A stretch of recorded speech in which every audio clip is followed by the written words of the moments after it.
하나님의 말씀은 로마서 12장 2절 한 절 말씀만 함께 읽도록 하겠습니다. 로마서 12장 2절 말씀입니다. 한 절만 한 목소리로 같이 읽어보도록 하겠습니다. 다 같이 읽겠습니다. 시작. 너희는 이 세대를 본받지 말고 오직 마음을 새롭게 함으로 변화를 바라. 하나님의 선하시고 기뻐하시고 온전하신 뜻이 무엇인지 분별하도록 가라. 아멘. 우리 옆사람 앞뒷사람에게 이렇게 인사하도록 하겠습니다. 당신은 나의 기쁨이요 나의 면류관입니다. 네. 당신은 나의 기쁨입니다. 나의 면류관입니다. 네. 사도 바울이 그런 고백을 하더라고요. 빌립보 교회 성도들은 언제나 나의 면류관이다라는 고백을 하잖아요. 여러분들이 서로가 서로에게 기쁨이 되어지고 면류관이 되어지는 자랑이 되어지는 그런 복된 교회로 세워질 수 있었으면 좋겠습니다. 지난주에 십자가의 원수된 사람들의 특징 세 가지를 함께 나눴는데 여러분들 기억나시는지 모르겠어요. 빌립보서 3장 19절 말씀이었습니다. 우리 다시 한번 띄워주시겠습니까? 같이 한번 읽어보겠습니다. 3장 19절입니다. 시작. 너희 그들의 마침은 멸망이요 그들의 신은 배요 그 영광은 그들의 부끄러움에 있고 땅의 일을 생각하는 자라. 십자가의 원수된 사람들의 특징 첫 번째, 자기 배를 신으로 삼는 사람들. 배는 성경에서 자기 욕망을 의미한다라고 그랬죠. 그렇죠? 그래서 자기 욕심과 욕망을 신으로 숭배하고 섬기는 사람들이 십자가의 원수로 행하는 사람들이다라는 것입니다. 자, 그리고 두 번째는 수치를 자랑으로 삼는 사람들이 바로 십자가의 원수로 살아가는 사람들입니다.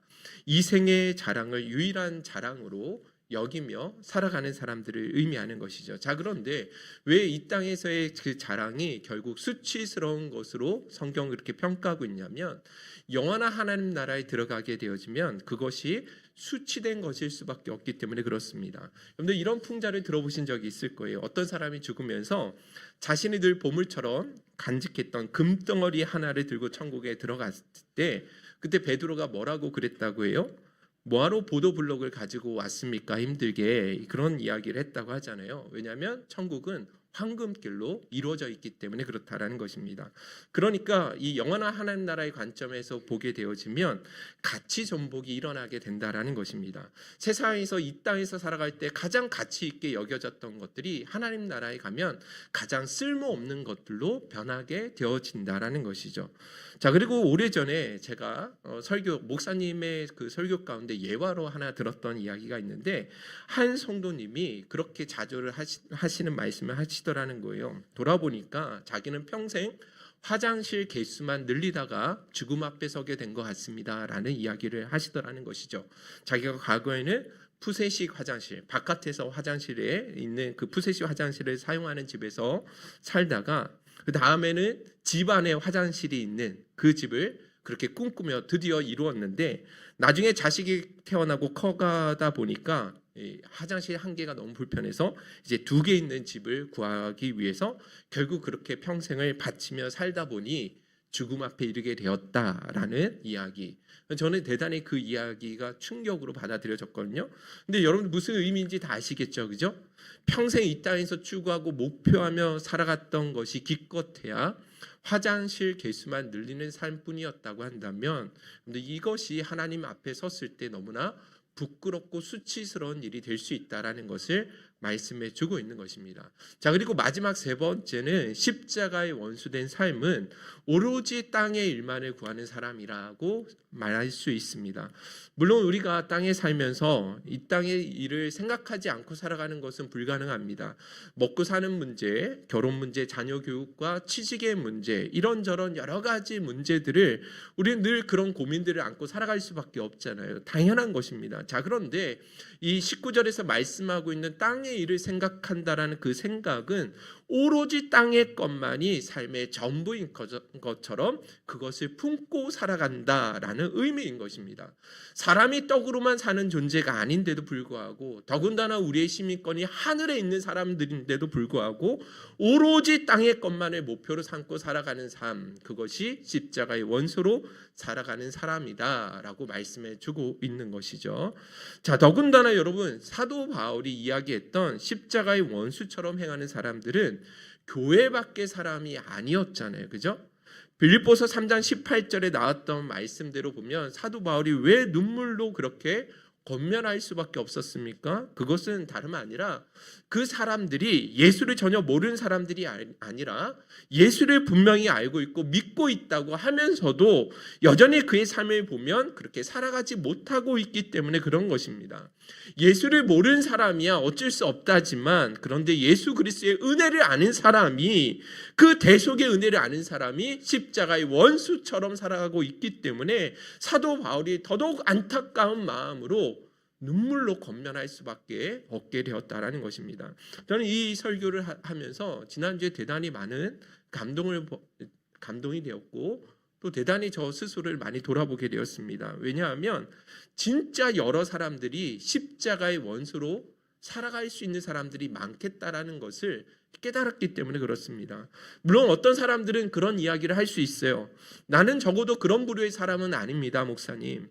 나는 십자가의 원수로 살아가 본 적이 없는 사람입니다 라고 스스로 그렇게 생각할 수 있는 사람들이 있는지 모르겠지만 이건 대단히 큰 착각일 수 있다는 것입니다.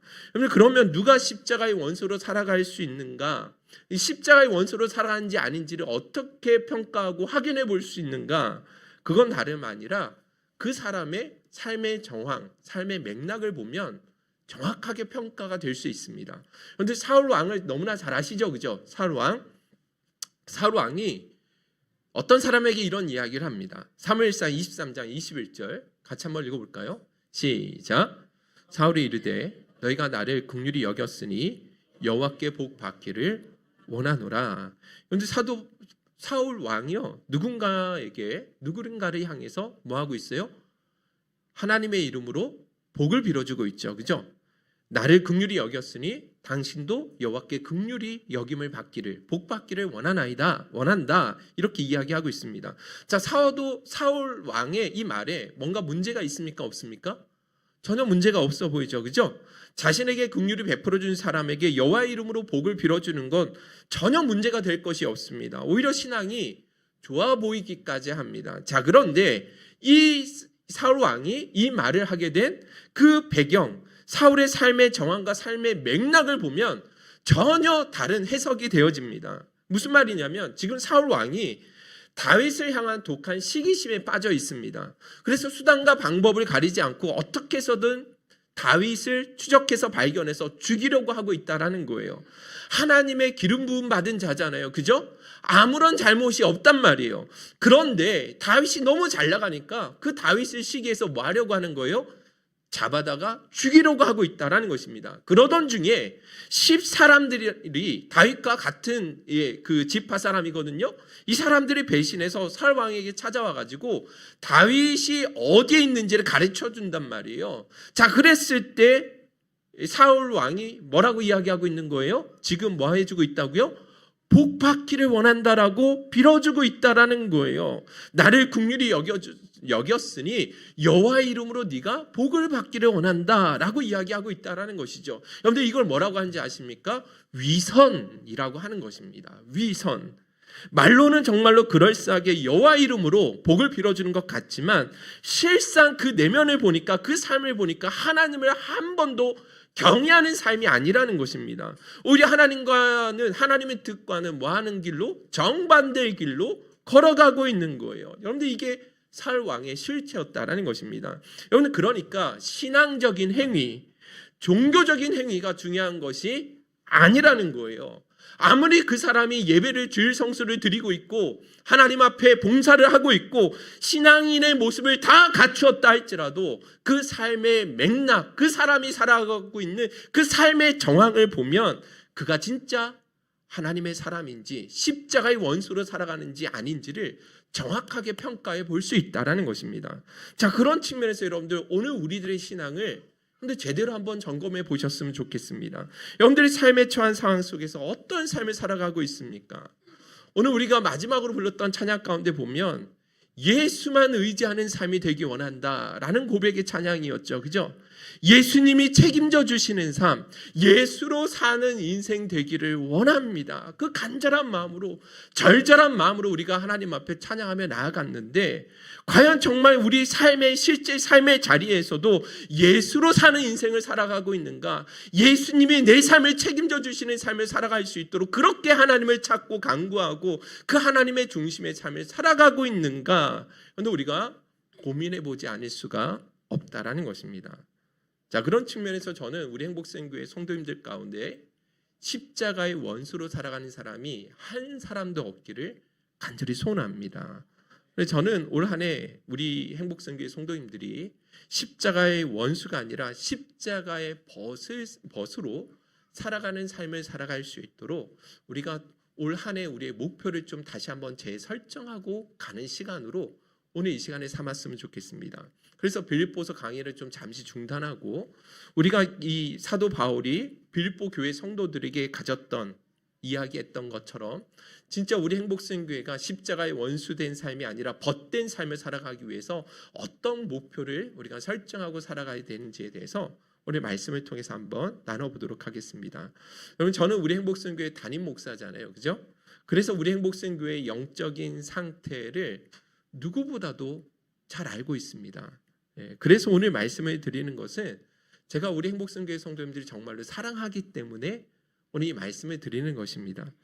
그리고 여러분이 하나님의 중심의 삶을 살아가기를 간절히 바라는 마음에서 눈물로 권면하는 시간을 가져보려고 합니다. 사도 바울이 그랬던 것처럼 저도 그러한 시간을 좀 가져보려고 합니다. 그래서 오늘 말씀을 들으실 때 좀 힘드실 수 있어요. 왜냐하면 우리의 실체, 신앙의 실체가 드러날 수 있고 우리의 부끄럽고 수치스러운 부분들이 말씀 가운데 나타날 수도 있기 때문에 그렇습니다. 하지만 근데 그리스도의 우리가 우리의 삶을, 오늘 이 말씀이 우리를 더욱 거룩해 하고 그리스도의 복음에 합당한 삶을 살아갈 수 있도록 만들어주는 그 하나님의 음성으로 여러분들이 받아들여지는 그런 은혜가 있기를 주님의 이름으로 축원드립니다.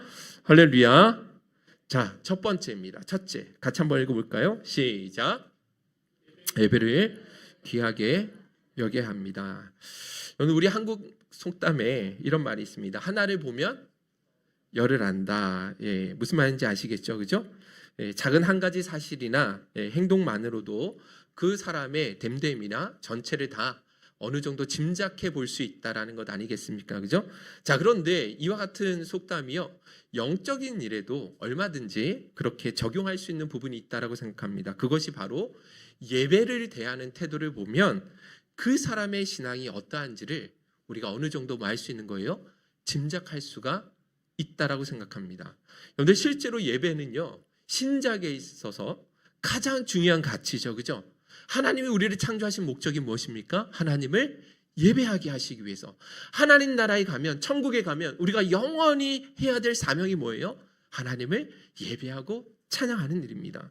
더군다나 여러분, 우리가 이 땅에 살아가는 동안에 하나님의 임재를 가장 깊이 경험할 수 있고 하나님의 영광을 가장 충만하게 경험할 수 있는 자리가 언제인지 아십니까?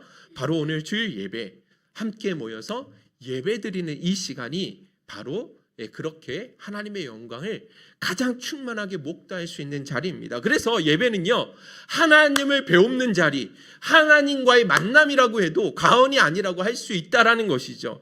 자, 그런데 그런 예배를 우리 그리스도인들이 귀하게 여기지 않고 가치 있게 여기지 않는다. 그렇다고 한다면 과연 그 사람이 어떤 삶의 자리에서 하나님께 영광을 올려드릴 수 있고 하나님을 향해서 정말 하나님을 높여드리는 삶을 살아갈 수가 있겠냐라는 것이죠. 그래서 여러분, 정말 우리가 올 한 해만큼은 예배를 더 귀하게 여기고 사모하는 마음으로 회복되어질 수 있기를 원합니다. 여러분들, 제가 이 말씀을 드리는 이유에 대해서 너무나 잘 아실 것입니다. 그만큼 우리가 예배를 너무나 가볍게 여기는 경향이 있었다는 거예요. 수레포구에서 저희가 예배를 드릴 때였거든요. 어떤 성도님이 와서 예배가 끝나고 저한테 그런 이야기를 하시더라고요. 우리 성도님들의 예배 태도가 너무 좋지 않아 보이더라는 거예요. 근데 그렇게 말씀하셨던 그분이 오랜 신앙생활을 하셨던 분이 아니거든요. 그런데도 그분이 보시기에 우리 행복성교회 성도님들의 그 신앙의 태도가, 그 자세가 정말 진실한 마음으로 힘을 다해서 하나님 앞에 예배드리는 모습을 발견하지 못했다라는 거예요. 저는 그 이야기 들었을 때 너무나 죄송했고 너무나 부끄러웠습니다. 작년이었습니다. 올해 이제 작년에 이사 와서 예배 시간이 되어서 11시에 예배를 드리려고 하는데 찬양 인도하시는 우리 박준서 집사님이 저한테 목사님 혹시 예배 드리는 장소가 바뀌었습니까? 라고 물어보더라고요. 왜냐하면 11시가 되었는데 오늘 예배당에 앉아있는 분이 저하고 한 분밖에 안 계신 거예요. 그래서 너무나 당시 그냥 웃으면서 그냥 지나갔지만 깊이 생각해 보니까 야, 이거 진짜 대단히 심각한 문제구나 라는 것을 느끼게 되었습니다. 우리가 예배를 가볍게 여기는 건 그것은 하나님을 뭐 하는 거예요? 가볍게 여기는 태도입니다. 그래서 우리는 매 예배를 항상 귀하게 여기고 마음을 더하고 뜻을 다하는 예배를 하나님 앞에 드릴 수 있어야 된다는 것이죠. 그러므로 여러분들 적어도 올 한 해만큼은 예배를 드리는 일에 있어서만큼은 우리가 더 성장하고 성숙해야 될 줄로 믿습니다. 그래서 우리가 준비된 예배, 온전한 예배를 드리기에 여러분들이 더 힘써 주셨으면 좋겠습니다. 특히 예배를 드리기에 앞서 10분 전에는 나와서 예배를 위해 준비하고 기도로 나아가실 수 있기를 간절히 원합니다. 오늘 예배를 인도하시는 인도자들을 위해서 또 기도하고 말씀을 전해주실 목사님을 위해서도 기도해 주시고 또한 예배자로서 하나님이 받으실 만한 우리의 마음도 더욱 성결해질 수 있도록 그렇게 기도하는 시간으로 우리가 준비할 수 있어야 된다는 것이죠. 특별히 예배 시간에는 여러분들 성도 간에, 목회자와 성도 간에, 또 성도와 성도 간에 대단히 깊은 상호작용이 일어납니다. 여러분들 제가 지난주 마지막 설교 시간에 간증을 하나 했잖아요. 워낙 사적인 이야기이기 때문에 말씀드리는 것도 대단히 조심스럽고 또 무엇보다도 그것이 제 의로 드러나지 않도록 혹은 여러분들에게 단순한 그런 감상적으로 받아들이지 아니할 수 있도록 최대한 자제하면서 제가 제 이야기를 간증을 했거든요. 자, 그런데 성도님들 몇몇 분들이 울면서 막 설교를 눈물을 닦으시면서 설교를 들으시는 거예요. 그래서 저도 모르게 괜히 울컥하는 마음이 일어나게 되더라는 것이죠. 사실 저에게는 그럴 이유가 하나도 없었거든요. 그럼에도 불구하고 여러분들께서 몇몇 분들이 그런 진지한 마음으로 그렇게 말씀을 들으시니까 저도 모르게 울컥하는 마음이 일어나게 되더라는 거예요. 여러분들 이 예배 시간에는요, 설교자와 성도 간에 아주 긴밀한 상호작용이 아주 긴밀하게 일어나게 되어집니다. 그래서 서로가 서로에게 더 좋은 모습을 보이기 위해서 서로 노력해야 되는 거예요. 그건 우리 찬양팀도 마찬가지지 않습니까? 우리 찬양팀 그렇게 느껴지지 않습니까? 그런데 하나님의 임재 안에 충만하게 들어가서 정말 손을 들고 전심으로 하나님을 찬양하는 그 모습을 보면 앉아 계신 성도님들은 뭐 하게 돼요? 그 모습의 은혜를 받아서 더 진실한 마음으로 하나님 앞에 예배를 드릴 수 있는 것입니다. 또 반대로 우리 성도님들 가운데 누구 한 사람이라도 전심으로 하나님 앞에 마음 들어 손 들고 찬양하면요, 앞에 선 싱어들이 뭐 하는 거예요? 그분의 모습을 보면서 더더욱 은혜가 되어서 하나님을 향해 전심으로 뭐 할 수 있게 돼요? 찬양할 수 있게 된다라는 것이죠. 싱어팀들, 우리 찬양팀들 맞아요, 틀려요? 맞죠, 그죠? 네. 우리 성도님들 그 예배를 대하는 태도에 따라서 앞에서 목회자나 인도자가 더 힘을 얻을 수도 있고 반대로 힘이 더 빠질 때도 있다라는 사실을 여러분들 기억해 주셨으면 좋겠습니다. 그래서 저희 행복성교회 성도님들은 언제나 서로가 서로에게 믿음의 도전이 되는 은혜가 있기를 간절히 소원합니다. 할렐루야. 예배 전 10분 전부터는 오늘 부어주실 은혜와 말씀을 사모하면서 하나님께 기도로 준비하면서 나아가면 거기에 이미 찬양팀과 목회자도 더 힘을 얻어서 우리 하나님 앞에 더 간절함으로 예배를 인도할 수 있게 될 것입니다. 또한 그 가운데 성령께서 더 강력하게 역사하셔서 하나님의 임재로 더 충만한 예배, 치유와 회복이 있는 예배로 바뀌어지게 될 줄로 믿습니다. 그것을 올 한해 우리가 사모하며 나갔으면 좋겠습니다. 자, 두 번째 같이 한번 읽어보겠습니다. 시작. 네. 근데 우리는 아까도 말씀드린 것처럼 어쩔 수 없이 땅에 속해 살아가죠. 그죠? 그렇기 때문에 우리의 관심과 초점이 이 땅의 일에 매일 수밖에 없는 한계가 있습니다. 아무리 우리가 하늘에 속한 시민권을 가진 사람이라 할지라도 여러분들 우리가 밤낮 우리가 몸담고 살아가는 곳이 이 세상이기 때문에 어쩔 수 없이 여러분들 하늘의 일을 바라보며 묵상하며 살아가는 것이 결코 쉽지 않은 일이라는 것입니다. 그래서 여러분 우리의 정체성과 사명을 잊지 않기 위해서라도 뭐 하셔야 되는 거예요? 하나님의 말씀을 가까이 하기 위해서 정말 노력하셔야 되는 것입니다. 말씀을 읽고 묵상하면서 내가 이 땅에 속한 자가 아니라 하늘에 속한 사람임을 다시 한번 나의 정체성을 일깨우셔야 되는 거예요. 그 말씀을 묵상하고 근거로 삼아서 어떻게 하면 우리가 이 땅에 속해 있지만 하늘의 마음을 두고 살아갈 수 있는지, 어떻게 하늘의 가치관을 가지고 살아가고 어떻게 삶의 목표를 하나님 기뻐하시는 그 가치에 목표를 맞추어서 살아갈 수 있는지를 우리는 늘 마음에 되새길 수 있어야 된다라는 것이죠. 자, 그런데 여러분들 우리가 하나님의 말씀을 가까이 하고 말씀을 주야로 묵상하며 살아가는 그 신실한 삶을 살아내기 위해서 먼저 선행되어야 될 것이 있습니다. 그것이 무엇이냐면 그 하늘의 것을 바라보는 것, 말씀을 가까이 하는 것, 그 일에 방해되는 것을 여러분들이 과감하게 먼저 제거하셔야 된다는 거예요.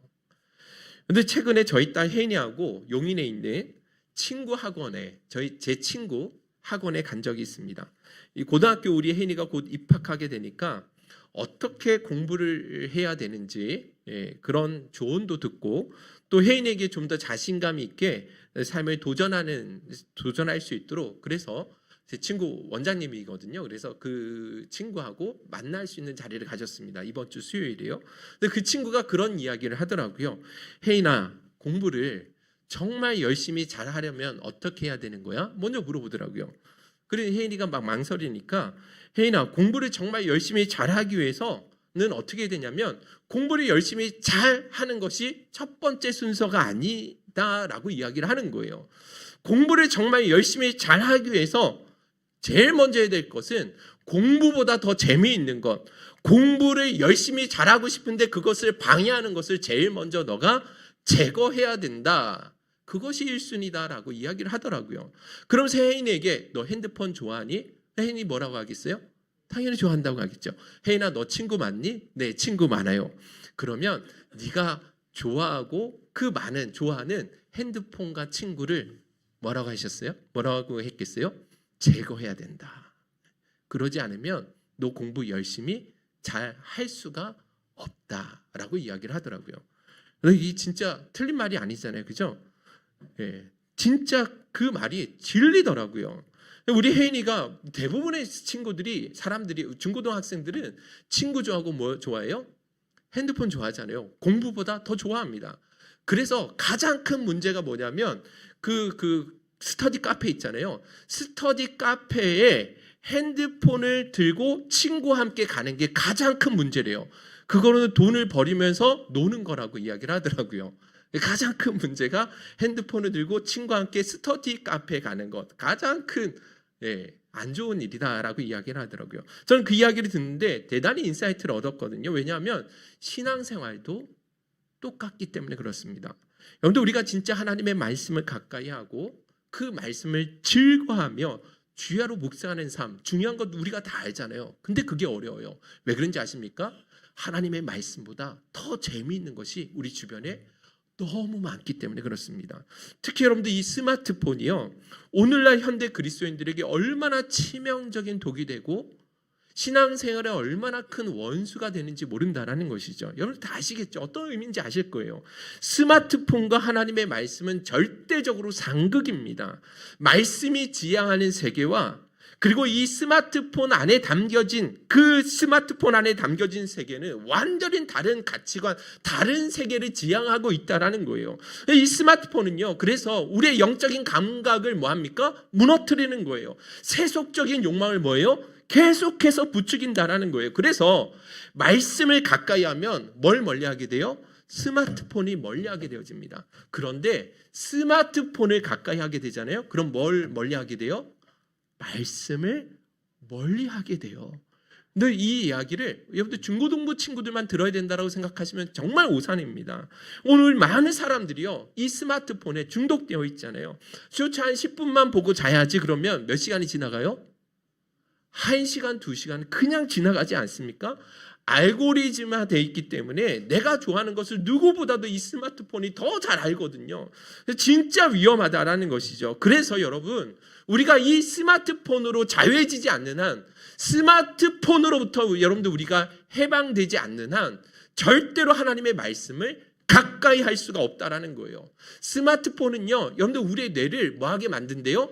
녹아버리게 만든다라는 거예요. 이 글자를 읽으면 스마트폰을 가까이 하는 데는 절대로 하나님의 말씀을 읽으면서 거기서 뭐 할 수가 없어요?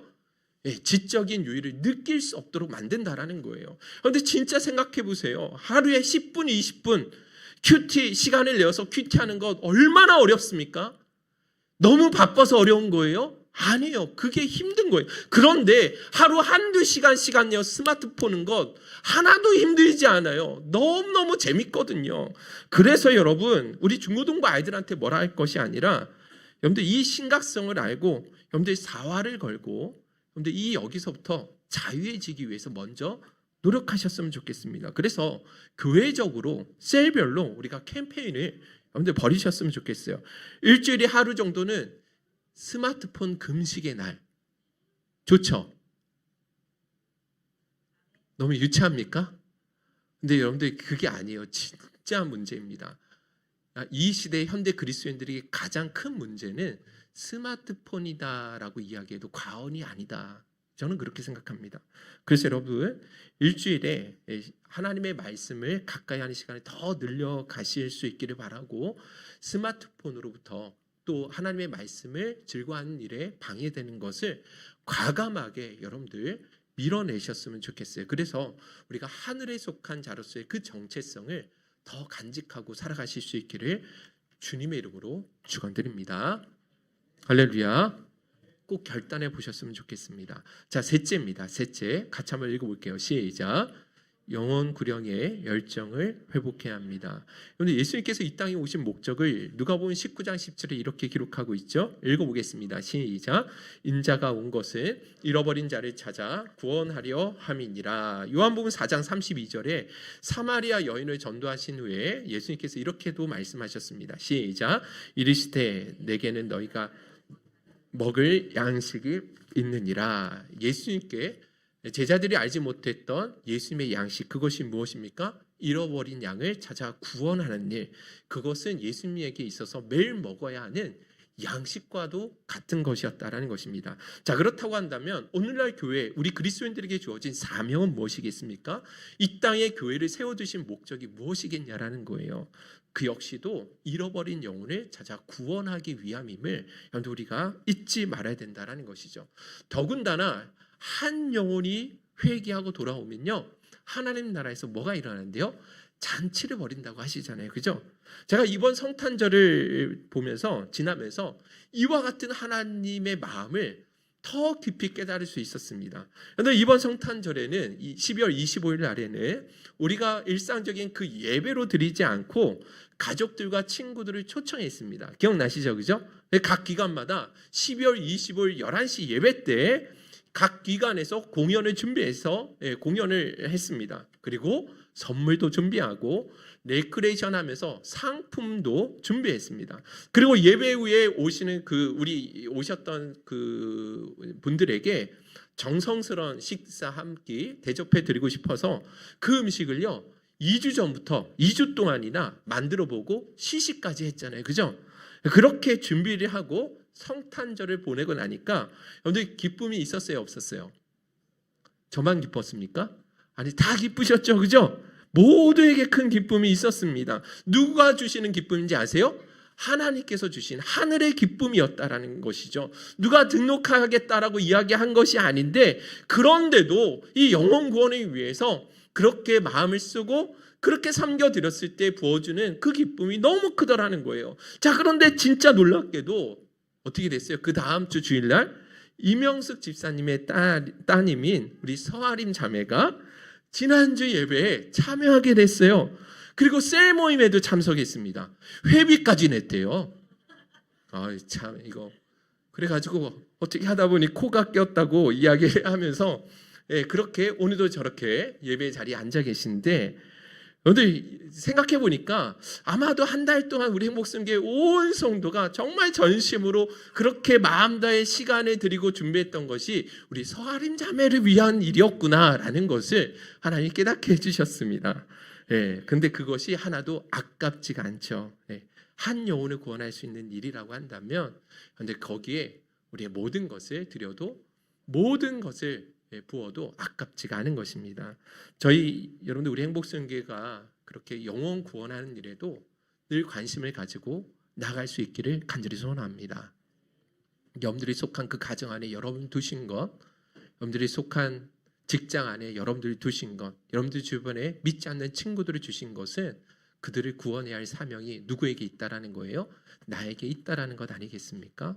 여러분들 그냥 지나치지 마시고 하나님께서 가장 기뻐하시는 것, 하늘의 잔치가 일어나는 그 일에 관심을 가지지 못하는 것이야말로 그것이 십자가의 원수로 살아가는 것이 아니겠냐라는 것이죠.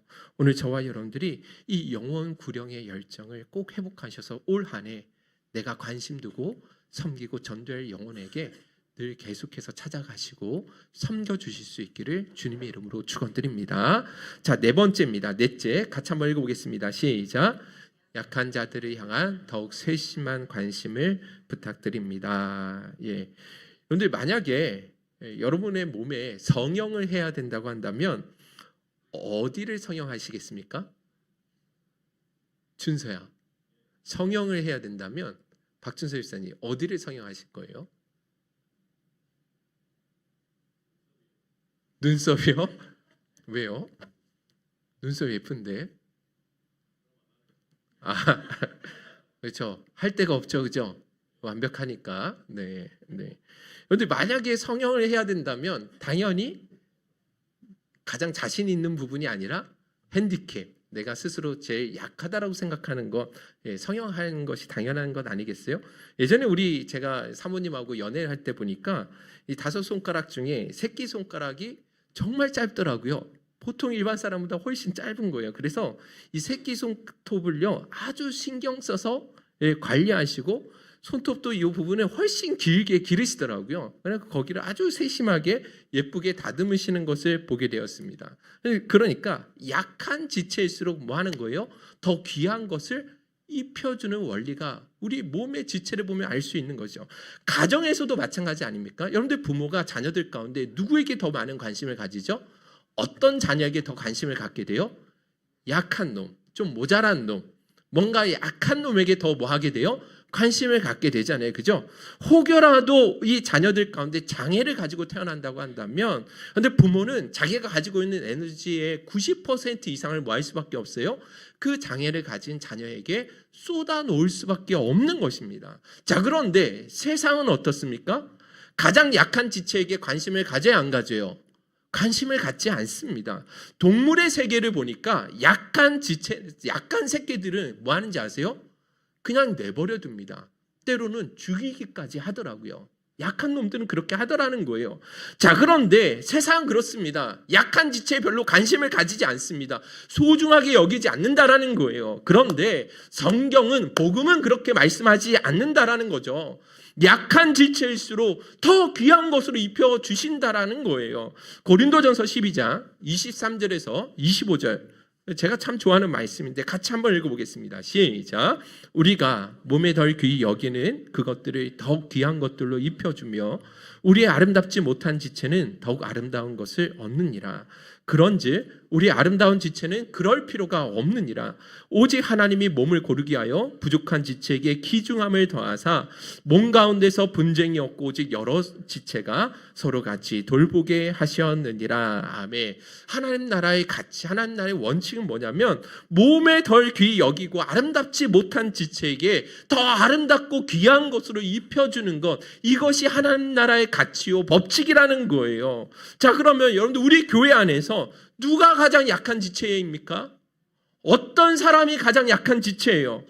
물론 경제적으로 좀 어려움이 있고 외롭고 힘없는 사람, 두말할 것 없이 약한 지체지만, 그러나 적어도 교회 안에서 누가 약한 지체냐면 믿음이 연약한 지체들, 의심이 많은 지체들, 그리고 성품이 아주 고약한 지체들, 인격적이지 못한 지체들, 누가 봐도 이 사람은 예수 믿는 사람인지 아닌지 전혀 구분이 되지 않는 그런 사람들, 그 사람들이 교회 안에서 영적으로 보면 가장 연약한 지체입니다. 그렇기 때문에 여러분들 교회 안에서 신앙생활 할 때는요, 이 지체들이 가장 많은 관심과 사랑의 대상이 될 수 있어야 된다는 거예요. 할렐루야. 여러분 동의하십니까? 하나님이 그렇게 하라고 우리에게 남다른 은혜와 은사를 주셨을 뿐만 아니라 우리를 뭐하게 하신 거예요? 한 몸 되게 만들어 주셨다라는 거예요. 그래서 여러분들 그런 지체들을 우리가 그냥 무시하고 업신여기고 소외할 것이 아니라, 적어도 우리 행복생교회 안에 들어오신 성도라고 한다면 그분들이 느끼기에 야, 교회는 진짜 나의 안식처구나, 진짜 교회 식구들이야말로 진짜 가족이구나 라는 것이 느껴질 수 있도록 그분들에게 더 많은 관심과 세심히 배려하는 삶이 우리에게 필요한 줄로 믿습니다. 할렐루야.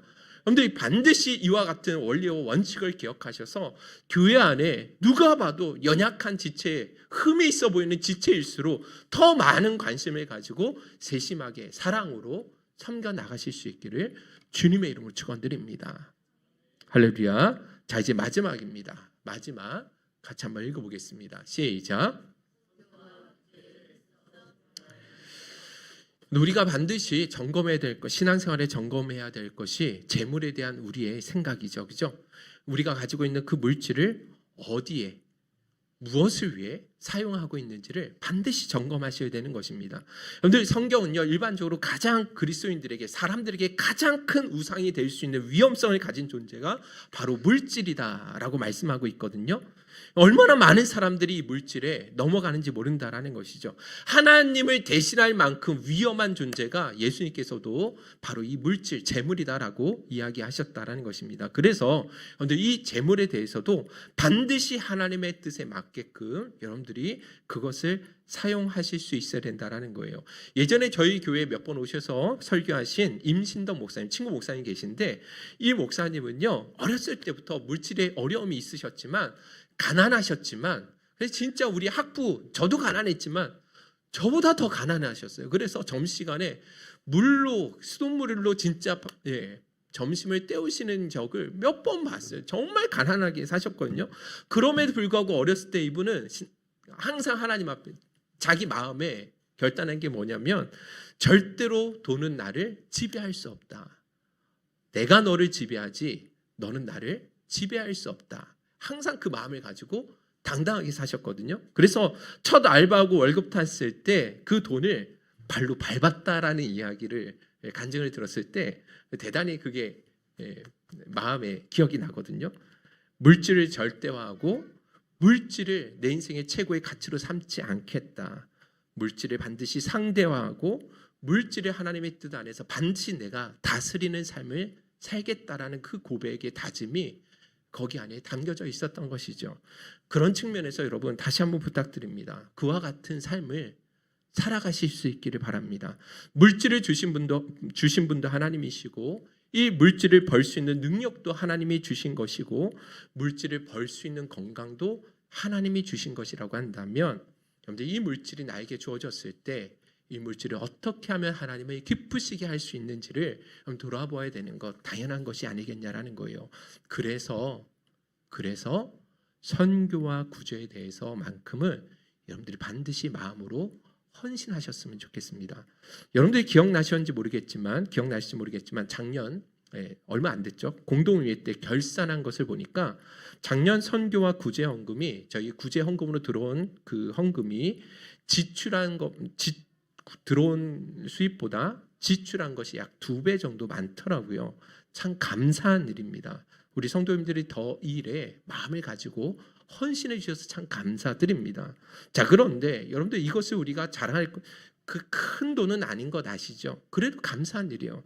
자, 근데 우리 교회 안에 외부의 헌금이 얼마인지 아시죠? 그죠? 우리 전체 재정의 5분의 1 정도가 외부로부터 들어오는 헌금인 것을 여러분들 잘 아실 거예요. 그 말은 이미 우리는 너무나 큰 사랑의 빚을 지고 있는 사람들 아니냐라는 것이죠. 누군가의 귀한 저희 행복생교회를 향한 우리 교회 성도가 아님에도 불구하고 우리 교회를 향해 바라보면서 이 교회가 건강하게 회복되어질 수 있기 위해서, 건강하게 세워질 수 있기 위해서 마음으로도 기도하지만 물질적으로도 여전히 후원하면서 기도해 주신 분들이 있다라는 거예요. 이 정체성을 우리가 잃어버려서는 안 된다라는 것이죠. 그래서 여러분들 우리가 뭐 해야 됩니까? 구제하고 선교하는 그 일에만큼은 여러분들이 더 힘을 내셨으면 좋겠습니다. 물론 이미 개인적으로 충분히 하신 분들이 계세요. 어려운 형편임에도 불구하고 그렇게 애써주시는 분들이 있습니다. 제가 말씀드리는 것은 그렇지 않으신 분들, 이미 아직 그 일에 스스로 결단하지 못하신 분들이 계신다고 한다면 여러분들 이 물질이 결코 내 인생의 주인이 아니다라는 것을 여러분들, 그래서 물질을 땅에 보화를 쌓는 일에 사용하는 것이 아니라 하늘에 보화를 쌓는 일, 구제하고 또 선교하는 그 일에 여러분들의 마음을 보태실 수 있기를 주님의 이름으로 축원드립니다. 결론을 맺도록 하겠습니다. 재편이란 말을 들어보셨죠? 이미 있는 조직이나 구조 내용을 다시 짜고 정리해서 새롭게 구성하는 것을 재편이다라고 이야기합니다. 단순히 고치는 정도가 아니라 전체 구조를 완전히 설계를 다시 하는 거거든요. 그런 측면에서 오늘 설교가 하나님 중심으로의 삶의 재편이다라는 제목의 설교로 오늘 말씀을 드렸습니다. 오늘 현재 나의 삶의 구조가 내하의 중심으로 혹은 이 땅의 중심으로 모든 것이 그렇게 설계되어 있었다고 한다면 이제는 여러분들 그 기준이 하나님 중심으로 바뀌어지는 은혜가 있기를 간절히 소원합니다. 로마서 12장 2절 말씀 본문을 읽었잖아요. 우리 한 번만 읽어볼까요? 이것이 바로 그것을 의미합니다. 같이 읽어보겠습니다. 시작. 너희는 이 세대를 본받지 말고 오직 마음을 새롭게 함으로 변화를 받아 하나님의 선하시고 기뻐하시고 온전하신 뜻이 무엇인지 분별하도록 하라. 아멘. 이 세대, 이 시대의 가치관을 본받지 않고 변화를 받아서 하나님이 정말 기뻐하시고 선하시고 온전하신 뜻이 무엇인지를 분별하고 그 변화를 위해서 내 삶의 모든 가치와 방향성과 목표를 다시 재구성하는 것, 그것이 우리에게 필요하다라고 생각합니다. 오늘 이곳에 나오신 모든 죄종들마다 십자가의 원수된 삶이 아니라 십자가의 벗된 삶으로 여러분의 삶이 진짜 재편되어지는 은혜가 있기를 간절히 소원합니다. 오늘 찬양의 결단송은 박명식 씨의 진리라는 찬양이거든요. 이 찬양의 가사가 하나님 사랑이 변함이 없다. 그것은 진리이다. 하나님이 내 길을 인도하신다. 그것이 진리이다. 기도하면 반드시 응답하여 주신다. 그것이 진리이다. 마지막 네 번째가 뭔지 아십니까? 하늘의 것을 구하면 산다. 그것이 진리이다. 오늘 이 진리라는 찬양, 하늘의 것을 구하면 우리가 영원히 멸망하지 아니하고 영생을 얻는 영원한 삶을 살 수 있는 참된 진리가 그 안에 담겨 있다라는 것이죠. 하늘의 것을 구하는 삶으로의 재편 반드시 이루어질 수 있기를 주님의 이름으로 축원드립니다. 이 찬양으로 결단하고 기도하는 시간 갖도록 하겠습니다. 하나님 사랑,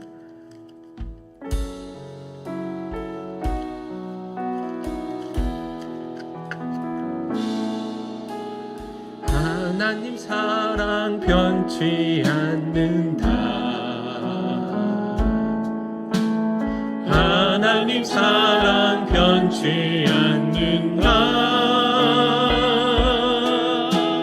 세상 다 변하고 날 버린다 해도 하나님 사랑 변치 않는다. 하나님 내 길 인도하신다. 하나님 내 길 인도하신다. 하나님 내 길 인도하신다. 나의 가는 길 다 주님께 있으니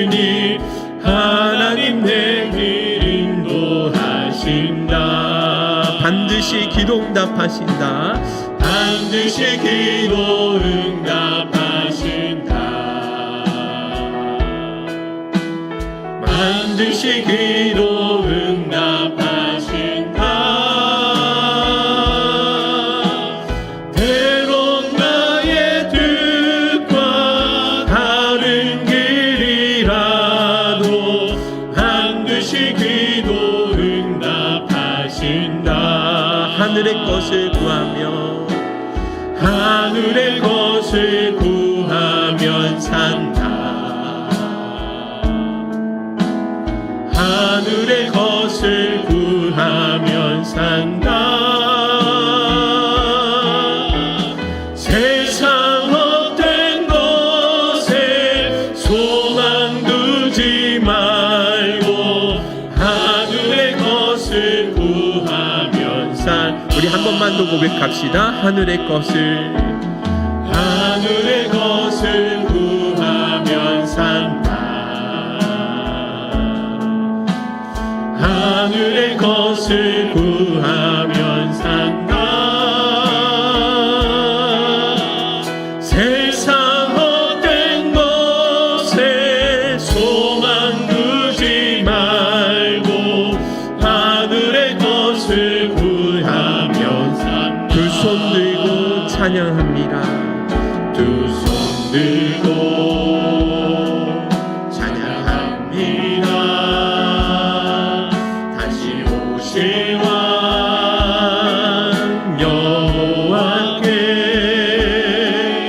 오직 주만이 나를 다스리네. 나 주님만을 섬기리. 나 주님만을 섬기리. 헛된 마음 버리고 성령의 연애 영혼 충만하게. 우리 다 같이 두 손 들어서 믿음으로 고백합시다. 나 주님만을 섬기리. 나 주님만을 섬기리. 헛된 마음 버리고 성령의 연애 영혼 충만하게 하소서. 주님 앞에 내 생명 드리리라. 이 시간 합심해서 한번 기도했으면 좋겠습니다. 우리 안에 십자가의 원수로 살아왔던 삶에서 이제는 완전히 벗어나서 하나님 중심의 삶, 십자가에 벗된 삶으로 완전한 재편이 이루어질 수 있기를 간절히 소원합니다. 우리가 비록 이 땅에 몸을 담고 살아간다 할지라도 적어도 우리의 마음만큼은 하늘의 시민권자임을 알고 그 정체성을 분명히 하며 살아갈 수 있어야 된다는 것이죠. 그래서 오늘 우리가 이 시간 하나님 앞에 기도할 때 하나님, 내 삶에 오직 예수님만이 전부가 되어지는 삶을 살게 하여 주옵소서. 세상의 헛된 것들을 소망하지 아니하고 오직 하늘의 것을 구하는 삶이 되게 하여 주옵소서.